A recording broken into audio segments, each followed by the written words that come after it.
Hi folks, good evening. This is Derek here from Manhattan, New York City.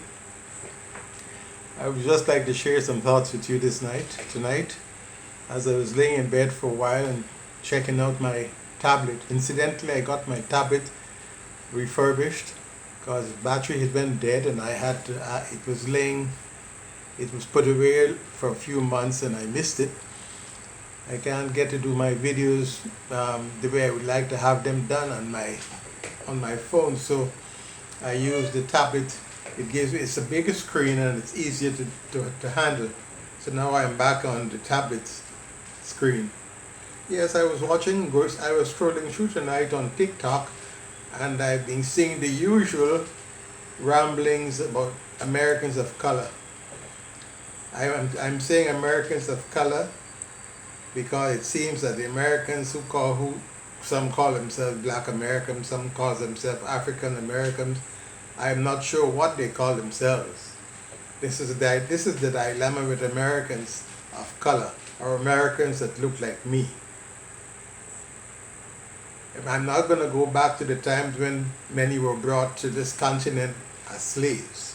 I'm going to talk about what happened prior to the 60s, the Jim Crow era, and what happened after with the legislations that came for equal rights and all the other benefits that is necessary for them to be part of the society. But it seems that Americans of color, I think it would be safe to say Americans of color that look like me, because there are other Americans of color. They have the Indo type Americans, they have the ethnic indigenous type of Americans, so you have all types of brown skin complexions, and they may identify as different groups. Some may say they are Indo, some may say they are Arab, and all of those persuasions, but they're basically people of color because they are brown skinned. And when you are brown skinned, whether the shade is light or dark, you are a person of color.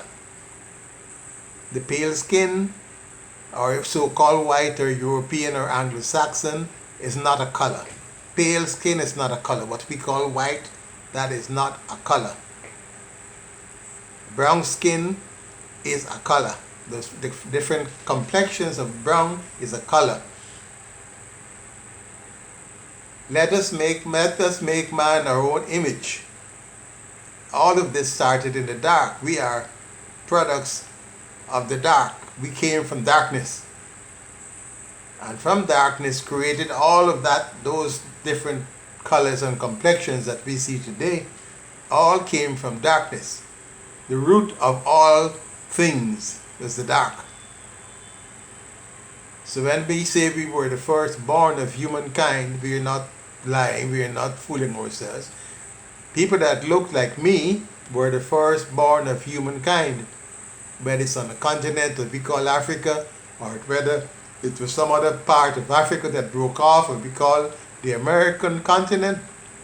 It was all from that land mass that they call Pangea so many thousand years ago, that broke away on the sea, volcanoes and earthquakes that broke away the continents, divided up, separated it. The Australian part shifted and the South American part shifted. All of that was part of one continent. Australia was a part of the African continent, and South America was all part of the African continent. It was one land mass, only one land mass, that broke away over a period of time and separated itself. And the people who were in that land mass were separated from each other. They were separated for so long from each other that they've forgotten where the original people came from. They were separated for so long, over eons of time, generations after generations being born in this displaced region, that they are unaware of where their ancestors came from, or what their ancestors looked like, how they spoke and what they spoke, what language they spoke. All because of that natural phenomenon that took place so many thousand years ago.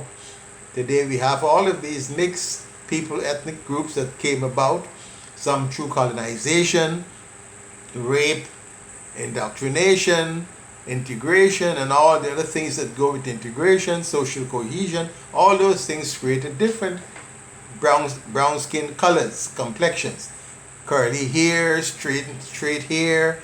All of those things come about because of the mixing of the different ethnic groups through marriage, rape, etc. Was it a good thing? Maybe in some regards it was good. I wouldn't call rape for a population to grow or develop or change. Rape should be a solution, but intermarriage is good. It helps you to understand better those who look different from you are. It helps you to appreciate the difference in attitude, the difference in complexion. Once you know how the differences come about, you can appreciate the difference better. And this element of superiority will not be a factor.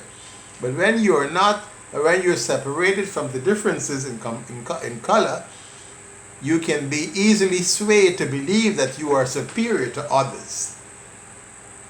I repeat, when you are removed from those who look different from you are for a long time, you can be schooled to think you are better than they, or you're superior to those that does not look like you. And that is what has happened in Europe over a period of time. They had the white people concept did not exist before the Black Death and all. Oh no. The concept came about when the Europeans decided to go plunder foreign lands for money and wealth. And they say if we can only plunder, we will settle there too and make it a permanent thing. We can come and go as we please if we settle in this place. So we settle, we bring our religion with us, we bring our prejudices with us, we bring our diseases with us. All of those things they brought to the colonies they settled on. They forced their ways upon the people that was there because they felt, well, I'm your conqueror, so I have the right to impose my way on you. That's what they did. Because they defeated you, because they had better weapons, they came to people or places where they were still using arrows and bows, where they had metal guns and cannons and so on, which was much superior to arrows and bows, so they could afford to defeat them easily. Because their weapons were better and much better than what they encountered. So it was easy. It's like taking a knife to a gunfight. And that is what they encountered when they brought the cannons and muskets to the South Americas and the Caribbean and those places, and even to Africa, where people were still using arrows and bows and spears. There was no match militarily with those two armaments. Arrows and bows and spears are no match with cannons and muskets and dynamite. So that's how they conquered it. And they enforced their ways upon the people that they conquered, and they tell themselves, I am your conqueror, therefore I am superior to you. Therefore you have to worship my God, you got to speak my language, you got to dress like me in order for me to accept you as a civilized person.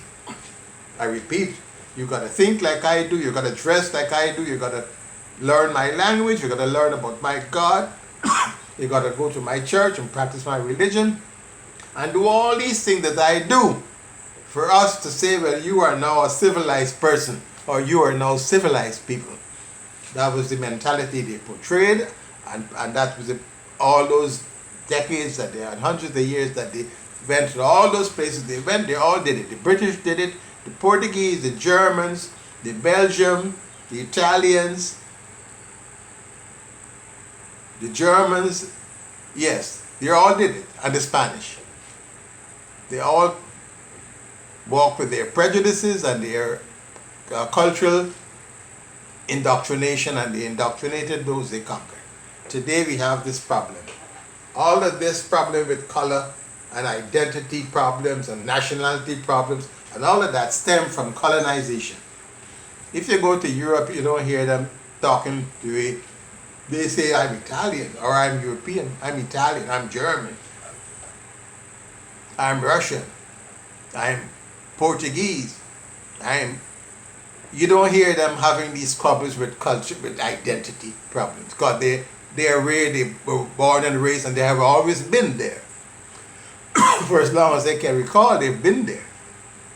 But when they left and they go to other places where they've never been before, and they took the prejudices and the laws and the norms, they took it there and said, well, I can enforce this, I can put this on, you got to do as I do. And then there was a horse of a different color. They imposed themselves on the people they conquered and the places they conquered. And today we have this problem with identity. And I'm going to tell you, it's going to be with us for as long as I can recall. I don't know if it's going to ever be changed. I am from Guyana. My country was previously British Guyana. The British had conquered that part of the world and they named it British Guyana. We speak English because this is what we were supposed to speak. The British were the lords of the land, so we had to speak their language, etc., like I said before, with colonizers. So today we speak English.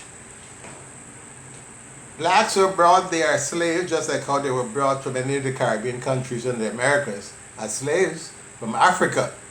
Now my ancestors came from Africa. What part of Africa? I don't know. Specifically what part of Africa, I don't know. I have no record of my ancestry. But all I know is that my ancestors were African. So I call myself a person of African descent. I call myself a Guyanese of African descent. If I want to be specific like that, I say so. If I don't want to show my historical roots, I say I'm Guyanese. I don't say I'm black Guyanese. I let my appearance speak for me. I don't have to say I'm black Guyanese. That's ridiculous. I let my physical appearance speak for me. You look at me, you say person of color, brown skin. Where are you from? Guyana. Oh, you're Guyanese, yes. There's nothing more to explain. If the person asks me, are you black? I say, I'm going to ask them, are you colorblind? If somebody asks me, are you black? I'm going to ask, are you colorblind? I said, do you know what this color is that you're looking at? Do you know what this color is? Which is black and which is brown? Tell me. So I want to find out from myself if they are colorblind, if they don't know the difference between black and brown. So when you're going to ask me if I'm black and you're standing in front of me, watching me, and you're going to ask me if I'm black, something is definitely wrong with your eyes. I don't have to defend it. I don't have to have a conversation. I'm going to tell you, you had better get out of my face because I don't think you're either blind or stupid or moronic. There's no need to have a conversation anymore. So today I see people discussing these things, but I'm African American. I am not from Africa, but I am African American. How can you be African American when you never live in Africa? All this ridiculous nonsense. It tells me that these people don't know who on earth they are. Individuals who get caught up in these discussions, ridiculous discussions about black and brown and Africa, they don't know who the hell they are. And this is both male and female. And it comes from people from Africa and people who were born in the United States of America. They both of them engage in this type of ridiculous thing. I hear Africans from the continent of Africa criticizing each other, from the Nigerians criticizing the Ghanaians, and this internal crap about who's better and who ain't better, all comes from colonization. They've caused you over time to develop an inferiority complex. That is basically the underlying thing that is behind all of this crap. Inferiority. If it's not with your hair, the texture of your hair, your skin tone, your skin color, where you're from, all of this stems from inferiority. You feel less than the others. Because if you did not feel less than the others, you would not have these problems. You would not engage in this ridiculous discussion. There will be no need. I don't. I've never had a problem with my identity at all. As far as I can recall, I have never had a problem with my identity. Even when we were under the British. As a kid under the British rule, we were British Guyana. I said we were from the colony of Britain. We were British Guyanese. We are we're subjects of Britain because that was a fact. When we got independence and we became a republic, we became Guyana. We changed the name, we changed it to Guyana, Guyana, and we became Guyanese, not British Guyana. We are now Guyanese. Born and raised, those who came after we became a republic can proudly say we are now Guyanese, born and raised. I can say I've lived through the colonial era, so I know what it was like under British rule. But I proudly say, after we became a republic, I've adopted this identity for myself. I am Guyanese, of course, born and raised. That's natural. That is a given. But if I want to let others know my root, I'll say I'm a Guyanese of African descent. That tells right away my ancestors or my foreparents came from Africa. It's just as easy as that. I don't have to say I'm black, white, yellow, or brown, because look at me, you'll see. It's right in your face. I don't have to say I'm black, brown, yellow, or white. It's in your fucking face. So why the explanation, all this big double ridiculous explanation, who's black and who's brown people, is most ridiculous. I just don't know why people get involved and engage in this type of conversation. It's ridiculous. It's childish. It's moronic. If I approach you and I ask you where you're from, you say you're from Europe. I might ask you what country in Europe, you say I'm from Germany. I assume you are German, unless you tell me otherwise. Amen. I look at you physically, I see exactly what you look like. You're pale, you look European, you look like European. I take it for granted you're European. If you're not, you'll probably tell me, well, I mixed this, that, if you care to tell me. But I don't want to know further than that. What is obvious to me is obvious to me, and that's it. Who you are basically is not even my concern.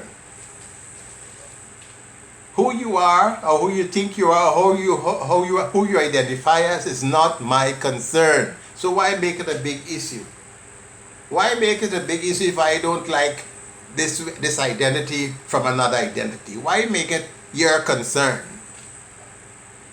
But I see this happening here on TikTok and other venues all the time. It's non-stop. It is non-stop. And I have to ask myself, when will this situation ever end? And it's only in America it's happened. It's only with people on American soil and those who come and get involved in this nonsense seem to be caught up in this type of thing. I don't see this discussion happening in the Caribbean among Caribbean peoples, or in Latin America and Central and South America. I don't see this kind of conversation happening among those peoples. They don't discuss those things. Everybody knows who they are. There's no need to discuss it. But only here in America they seem to have this problem. And some of those who come and join in and get involved in this nonsense seem to be caught up in this ridiculous nonsense of not knowing who you are. I just thought I should raise this because I don't know when will it stop. Every time I take up my tablet or my phone, I keep seeing this thing in my face all the time. Men and women keep on talking and criticizing themselves, criticizing each other. And I ask myself, what is wrong with these people? Do they lack schooling? Have they ever been to school? What is wrong with these people? Don't they read? Are they living on another planet? In this day of age, they still have a problem with identity. This is 2025 and they still have an identity crisis. Something is radically wrong with these people. Anyway, my friends, I hope you get the gist of what my concerns are, and I hope I didn't bore you too much. If you like what these points that I've raised, and some of them might be your concerns too, you may like and share as usual. Do me the honors and pass it on. I like people to get involved in these discourses, because the more you get involved in these discourses, the more enlightened you become, and you understand how people think and feel. And I guess you can deal with it whenever you encounter such things. You can deal with it better because you get an idea of how generally people feel about these matters. Take care. Bye for now.